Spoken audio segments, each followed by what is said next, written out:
como a gente ia conversar com você, a gente veio para entrevistar, que a gente tem que entrevistar um aluno que foi formado na UNB há pelo menos 10 anos. E aí a gente queria conversar um pouco sobre alguns tópicos. Quais foram as suas experiências que você considera que mais contribuíram para a sua formação como engenheiro de controle de automação? Dentro da academia? Meu irmão, você faz cálculo da NASA lá, né? Você cria foguete, não serve pra porcaria nenhuma. Tô brincando, o Guilherme vai ver essa merda. Não, assim, o que eu acho lá? Pra mim, vou tentar colocar 3 coisas. Relacionamento é uma super importante. Essa gestão que vocês fazem assim, de amizade, de montar grupo, de ter afinidades e aquilo ali desenvolver, lá na frente isso contribui. E eu acho que é muito legal por conta de assim, você não sabe o dia de amanhã, a verdade é essa, esse jargão que é Freud, mas acaba acontecendo mesmo. Então, por exemplo, já teve calouro meu que foi meu chefe. Aí você pensa assim, pô, o semestre que vem quero dar um puta trote lá, quero arrebentar com a cabeça daqueles miseráveis, porque eu passei por isso agora, às vezes, nesse primeiro semestre. E às vezes um cara que você dá trote, depois pode ser um cara que está te contratando lá na frente. Então essas relações, independente se é dentro do seu semestre, para frente ou para trás, são importantes. Eu acho que isso é uma coisa... A gente fala muito de network, e esse, tipo, LinkedIn, se olhar aqui, tem que ter network. Network não é quem você conhece, é quem te conhece. Então se uma pessoa liga aqui para mim, para chegar em mim, às vezes vai ter que passar umas 2 pessoas. Se eu conheço a pessoa, ela vai conseguir falar comigo. Se eu não conheço, não vai chegar, vai deixar recado e provavelmente não vai ter nenhum retorno dessa ligação. Então muitas vezes não é essa relação buscando quem você conhece, é quem te conhece. E isso entra um pouco mais em detalhes, você tem que se expor mais para essas pessoas. Isso é o primeiro ponto. Segundo ponto, levar a sério muito coisas que eu acho que é de baixo calão lá, fazer relatório, fazer apresentação, esse tipo de coisa. Cara, depois na vida profissional você faz isso o tempo todo, a verdade é essa. Hoje eu mesmo como diretor da empresa tenho que apresentar relatórios para o CEO, e aí?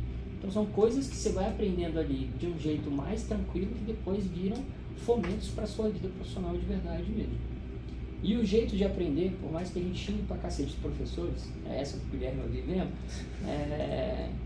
por mais que a gente tenha, às vezes, dificuldade nisso, o cara não explica, e às vezes ele cobra coisas que ele não explica, essa virada de chave de você ser um pouco autodidata em cima do conhecimento, é top demais, porque depois qualquer assunto que você pegar, cara, você se vira, você sabe buscar. Então, às vezes, até essa dificuldade que às vezes a gente tem professores que são excelentes. O Guilherme é um desses, tá?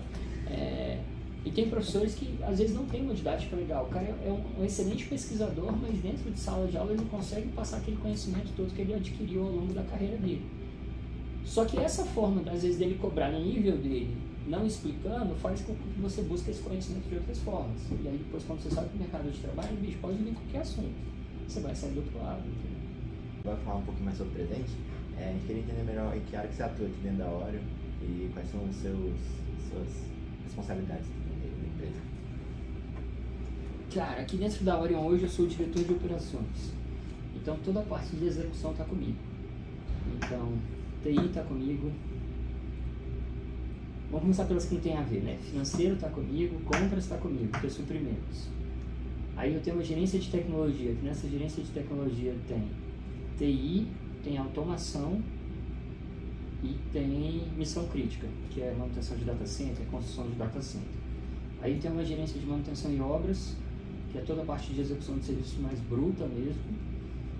Tem uma gerência de excelência operacional, que é toda a parte de qualidade, segurança do trabalho, processo, essa parte toda. Tem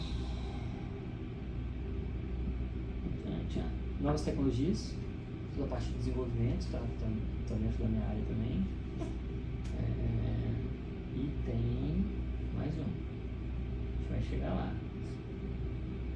Tem uma área que saiu, que é fotovoltaico, estava comigo também, só que agora virou uma empresa nova, a gente criou a Orion Energia e aí a gente fez como se fosse um spin-off dessa parte, mas até, sei lá, 2 meses atrás estava comigo.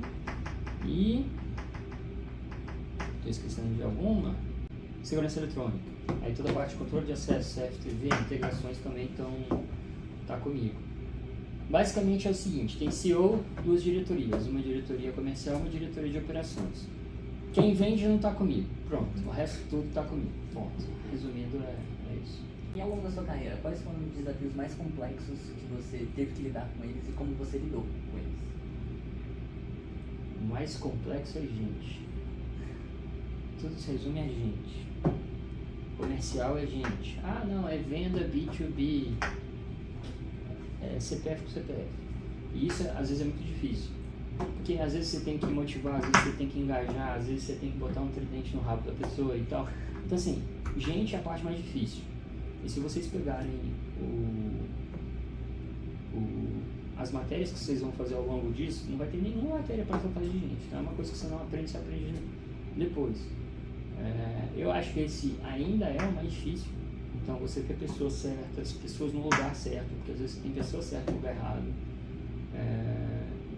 E isso assim dificulta muito, porque às vezes o problema não é técnico. Às vezes o problema é relacional, às vezes é um problema de confiança. Então, assim, esse é o grande desafio, porque o resto todo se resolve. Então, é um problema técnico, beleza, treina. Não tem gente dentro, você contrata e alguém vem e treina. O problema é processo, se não tem alguém dentro, você contrata. E, gente, como é que você resolve? Não dá pra ficar cortando cabeça aqui o tempo todo, jogando cesta andar o tempo todo. Então, é a parte mais difícil, é a parte que a gente menos tem informação, o fato é esse. Então, se vocês puderem, já trabalhem isso também. Tem alguns institutos tipo o Dale Carnegie, tem aqui até um escritório em Brasília. Mas é um curso de oratória. Beleza, você vai ver gente de outras áreas, conversar com gente de outras áreas, os caras vão potencializar algumas coisas em vocês, façam esse tipo de coisa, porque realmente gente é o grande problema da carreira inteira, não é de agora. Quando você tinha 2 pessoas, quando você tem 500 pessoas, é o mesmo problema sempre, é difícil de tratar, às vezes para um você tem que apertar, para o outro você tem que aliviar, para um você tem que dar cacetada, para o outro você tem que elogiar, e aí não tem a mesma fórmula para cada um. Tipo assim, eu vou pegar a fórmula aqui, isso aqui serve para todo mundo. Não serve, cada um é de um jeito, cada um você trata de um jeito, cada um você fala de um jeito. Com um você brinca, com o outro você só trata sério. Se o que você trata sério você brincar, ele vai ficar puto, vai pedir para sair. Então, assim, a parte mais complexa, o desafio maior que eu acho que eu tenho até hoje é CPF. Que dica você daria para o pessoal que está entrando agora no curso de engenharia mecatrônica? Leve a sério. A gente entra muito no oba-oba, que a gente vem ali se preparando do primeiro e segundo grau, passando no vestibular. Passa no vestibular, quer estourar champanhe, festa, uau. Não estou falando para não ter vida social, estou falando para levar a sério. Principalmente, conhecimento. Busque, esquece academia. Academia é só para ter o título, mas conhecimento, busque fora de lá. Cara, já fiz curso na Andover Controls lá em Boston, já fiz curso na IBS, que era na época uma startup, hoje é uma empresa lá na Califórnia. Já fui para a China conhecer fábrica de painel fotovoltaico e acompanhar teste de painel que a gente estava comprando. Então, assim, o mundo hoje realmente é global. Você tem possibilidade de trabalhar. Já teve engenheiros nossos aqui que a gente perdeu. O cara foi para Nova York trabalhar na reforma do prédio da ONU, por exemplo, numa empresa que chama Skanska, que é uma empresa sueca. Então, assim, cara, o mundo é global. Isso aí é um ponto. Nesse sentido, segunda e terceira língua hoje é favorável e gastem energia com isso, que isso é um ponto forte mesmo. E esse conhecimento, busquem. Esquece, a academia lá é para te formar e te dar um título, mas não para te dar conhecimento. Muito do que você aprende lá, dependendo da área que você for, você nem vai usar, mas a forma como você buscou aquele conhecimento ali, às vezes é o que você vai usar fora. Relacionamento, levem a sério também, é uma coisa importante, e aí eu não estou falando de ser amigo de todos, mas ter amizades ali que favoreçam depois no futuro. Pode ser seu futuro sócio, pode ser seu futuro empregador, ou às vezes até alguém que você vai chamar para o seu time que sabia que a pessoa lá dentro era importante, era séria, tinha conhecimento, enfim, essa coisa toda. E eu acho que assim, é o momento de vocês aproveitarem também. Então assim, você está num ambiente que está ali todo mundo buscando crescimento, você tem ali pessoas que estão sendo remuneradas para passar esse conhecimento para vocês, aproveita. Tipo assim, professor não sabe, beleza, velho, vamos ver o que esse cara gosta, tentar amaciar o coração dele. O Guilherme gosta de quê? O que o Guilherme gosta? Levar uma cerveja boa pro Guilherme, vai conquistar o cara, beleza. é esse tipo de coisa que isso aí favorece depois também. Porque assim, às vezes a gente cria uma birra, e aí pode ser com um colega ou pode ser com um professor, mas a gente não tem empatia. E empatia não é olhar o outro como ele te vê com a sua cabeça. É olhar o outro como ele te vê com a cabeça do outro. Então, levar em conta o que a pessoa passou, qual que é a cultura dela, o que ela gosta. Porque olhar o outro como você se olha com a sua cabeça é fácil, porra. É a sua cultura, é o seu conhecimento, é o que você passou, não o outro. Então, nessas relações é importante. E sempre vai ter conflito. Gerencia conflito. Pô, não gosto de fulano. Bicho, sempre tá lá. Conversa com o cara. Bicho, tem muito... É uma expressão ruim do mimimi, mas nesse sentido também. Não gosto dele, não falo com ele. Bicho, fala. Você não sabe o dia de amanhã. Esse cara pode ser o seu empregador. E eu não tô falando da questão do interesse futuro, mas de uma coisa sincera mesmo. Pô, não. Eu não preciso ter intimidade. Eu falo muito assim, sentar à mesa é um negócio muito complexo. O que é sentar à mesa? É você fazer uma refeição com a pessoa. Essa pessoa tem que ser íntima sua mesmo. Ela tem que estar num círculo ali que às vezes cabe numa mão. Esse é o fato. Você não precisa ter esse relacionamento com todos, mas ter relacionamento com todos é importante. Vamos falar também sobre a empresa em si. Beleza, vamos lá. Merchan, né? Com você. Merchan. A gente é uma empresa que nasceu em 96, como Orion mesmo. A gente veio de um grupo que é de 69, que é essa Delta Engenharia, que eu falei um pouco. É uma empresa que nasceu da Sociedade de Dois Irmãos, e eles trouxeram um conceito novo para o Brasil, que era de manutenção predial. Normalmente isso acontecia não como serviço, mas sim com pessoas do próprio quadro. Então, assim, sei lá, o Ministério X, ele tinha manutenção, que era todo mundo do quadro do Ministério X. Só que o Ministério X, às vezes, tem que fazer o que é o X que está definido. Então, o Ministério da Agricultura tem que pensar em agricultura. O que ele vai ficar pensando em manutenção predial? Não é o core dele.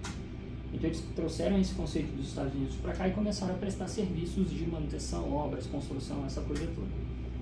A Orion foi criada em 96 com um viés muito mais tecnológico, então a gente começou trabalhando com cabeamento estruturado, central telefônica, essa parte toda, e isso já foi caminhando para a área de TI, muito por conta do cabeamento estruturado, e desenvolvendo projetos de data center na época, que eram os CPDs antigos. A gente teve um interstício de 2002 a 2004. 2004 a gente voltou buscando todo esse know-how que a gente já tinha, tanto da Orion quanto da outra empresa, e começou a prestar o mesmo serviço que a Orion prestava, que era de manutenção, mas com uma pegada mais tecnológica. Então a gente já trouxe um software de gerenciamento da manutenção e operação, já começou a trazer automação predial para dentro, aí trouxe CFTV, controle de acesso, sistema de detecção alarme de incêndio, e isso vem caminhando até hoje, que hoje a gente inclusive faz desenvolvimento de software interno. Então hoje a gente tem uma plataforma que chama Cortex, foi desenvolvida nos últimos 2 anos aqui dentro, e é uma plataforma de gestão de infraestrutura. Então lá eu já tenho, por exemplo, predição de consumo, predição de quantas pessoas entram. Vocês conhecem o Mercado Mané? Sim, que é o Mané Vírgula, né? Lá, por exemplo, não sei se vocês já viram, tem um totem na entrada ali. Você nunca consegue passar 2 pessoas uma do lado da outra. Foi com a namorada lá, não consegue entrar. Se cada um passa numa entrada. Aquilo ali a gente está fazendo contagem de pessoas. A gente sabe se a pessoa entrou ou saiu. E para que esse dado? A gente consegue saber qual é o ticket médio que a gente tem no Mercado Mané. O Mercado Mané ele funciona como um condomínio.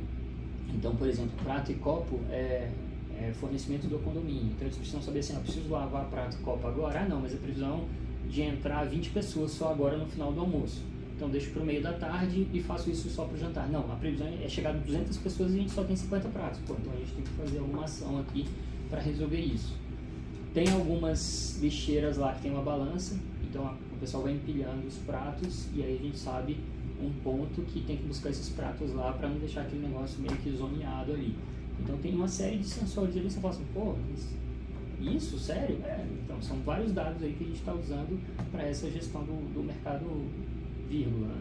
Sempre chama de mercado mané vírgula. São coisas assim que passam despercebido, né? Quando você vai lá. Porque eu nunca nem tinha reparado nisso. A próxima vez que você for lá, você vai olhar pro totem e na cabeça do totem tem escrito Orion. Garoto, é nóis. Então assim, isso que a gente desenvolveu. E aí nessas áreas que eu falei, a gente presta serviços tanto de execução quanto de implantação. Então, tipo, ar-condicionado, a gente dá manutenção no ar-condicionado, mas se tiver uma obra de ar-condicionado, a gente faz essa implantação também. A gente dá manutenção, por exemplo, no sistema de automação, mas se precisar a gente faz a implantação também.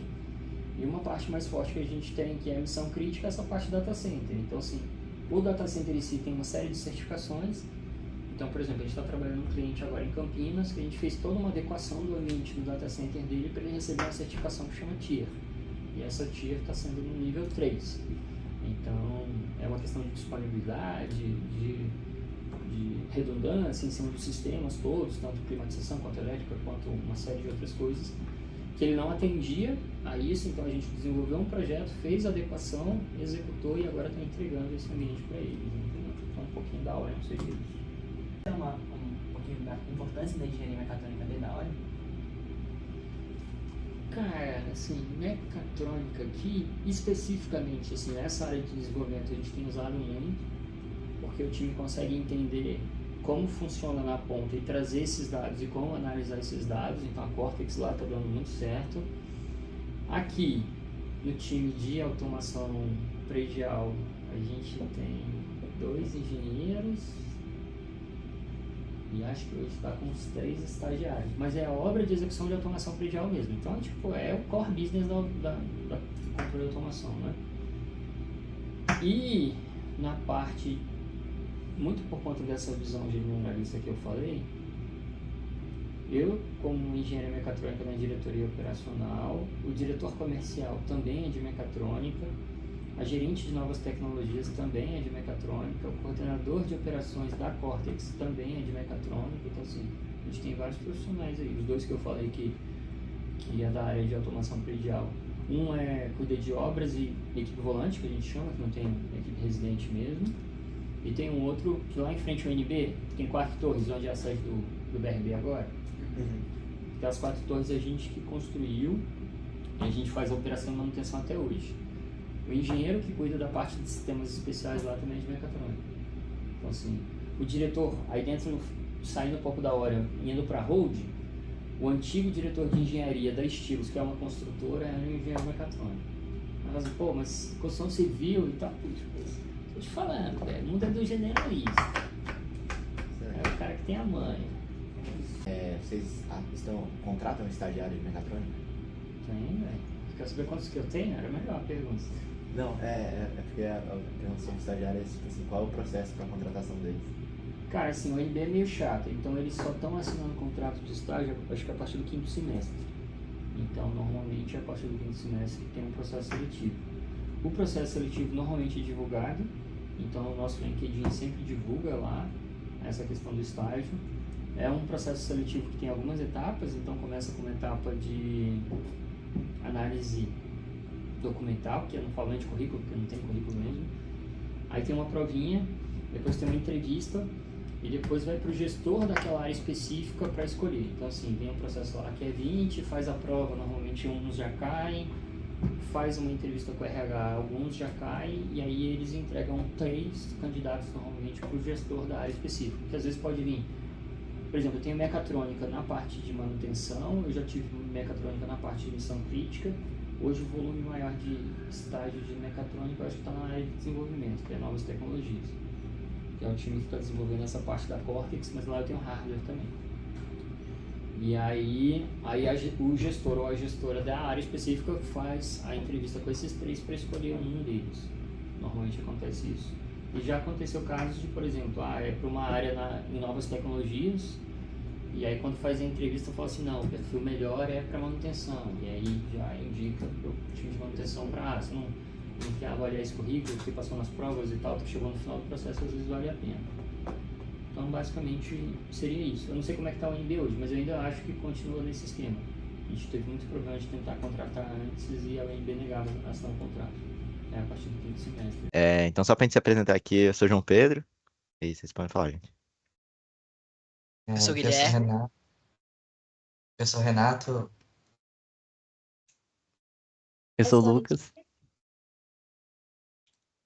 Pessoal. Tá, eu sou o Eduardo. Não sei se meu áudio tá saindo. Acho que sim. Tá saindo. Tá, que bom. Pelo que eu entendi, então, vocês estão fazendo a matéria de introdução à engenharia mecatrônica, né? Isso. Legal. A gente tá do grupo 4, né? A gente tá no 1º semestre. A gente queria que você se apresentasse e falasse um pouco sobre você, onde você se formou, sua formação no geral. Não, show de bola. Bom, eu me formei em mecatrônica, mas eu não comecei na UNB em mecatrônica. Eu entrei na universidade, na UNB em 2016, na ocasião para o curso de engenharia de redes, né? E aí, em 2018, eu decidi fazer a transferência de curso, né? Tive alguns contatos ali com a área de mecatrônica durante minha experiência lá no curso de redes, me interessei pela área de mecatrônica, né? Então, eu acabei decidindo fazer essa mudança de curso. Iniciei ali em mecatrônica em janeiro de 2018 e me formei não tem muito tempo, vai fazer aí, já fez na verdade mais de um ano, né? Me formei em julho do ano passado, né? E basicamente é isso, não vou falar muito mais sobre o que eu vi aí, o spoiler das perguntas, então devo abordar isso aí nas perguntas. Entendi. Você acha que o estágio então, ele foi importante para fazer essa transição do ambiente acadêmico para o profissional? Cara, o estágio ele é muito, muito importante. É, eu diria que o estágio ele é o jeito mais fácil para você se inserir no mercado de trabalho, né? Porque o estágio, idealmente, o que que as empresas fazem? Elas utilizam o estágio ali para te preparar, né? Para te treinar, para você no futuro virar um efetivo, né? Então, o estágio ele acaba sendo um investimento ali da empresa no estagiário para a empresa não ter que buscar essa pessoa no mercado de trabalho, porque é um custo ali que a empresa tem, ter que sair e buscar esse profissional no mercado de trabalho. Por isso que os estagiários eles são bastante valorizados. Então, é bem comum no geral, e aí, claro, vai depender de cada empresa, mas é bem comum assim as pessoas ingressarem no mercado de trabalho por meio da efetivação, né? Começa no estágio e é efetivado naquela empresa, até por um reconhecimento mesmo do trabalho do estagiário, né? Já sabe, já tem todo ali um know-how da empresa, do departamento, enfim. Então, eu diria que o estágio é um passo muito importante, eu diria que é o mais fácil, sim, para você ingressar no mercado de trabalho hoje em dia, tá? Até porque hoje em dia aí a porta de entrada no mercado de trabalho, se você, por exemplo, finaliza e não é efetivado, e sim tem que procurar uma vaga de júnior, a porta de entrada assim tá um pouco, a barreira de entrada tá um pouco alta, assim, eu diria, né? Entendi. Ok. É, agora, você falou no início, né, que você tinha algumas dicas para dar para o pessoal que está entrando agora no curso e vendo, assim, essa área da engenharia mecatrônica. Você poderia dar essas dicas? Claro, claro. Acho que a dica principal é não fiquem nas bolhas das matérias. Cara, tem gente que entra na universidade e assim, ela acha que ela tem que ter o melhor desempenho do mundo nas matérias e ela acaba focando somente nas matérias, assim, né? Ela quer ter um IRA alto, né? Que é um índice de rendimento acadêmico, ela quer ter um IRA alto. E ela acaba esquecendo ali, ou deixando de lado toda a parte que eu falei, né, de atividades extracurriculares. Então, vamos supor um cenário aqui, né? Vamos supor um cenário. Tem uma empresa, né, abrindo uma vaga de estágio, e aí tem dois concorrentes ali, né? Uma pessoa que, pô, ela destruiu todas as matérias, tem um IRA, nunca reprovou, tem um IRA super alto, próximo de 5, mas ela não teve experiência nas atividades extracurriculares, né? E tem uma segunda pessoa um segundo concorrente, né? A vaga que já é uma pessoa ali que não tem notas tanto altas, né? Tem um IRA ali mais na média, e só que em contrapartida ela participou de diversas experiências extracurriculares. Então, pô, fez iniciação científica, participou sei lá, da empresa júnior, né? Enfim, quem que vocês acham que a empresa vai tender a selecionar? Pessoa que ficou no mundo das matérias ou pessoa que se engajou, se envolveu durante a universidade?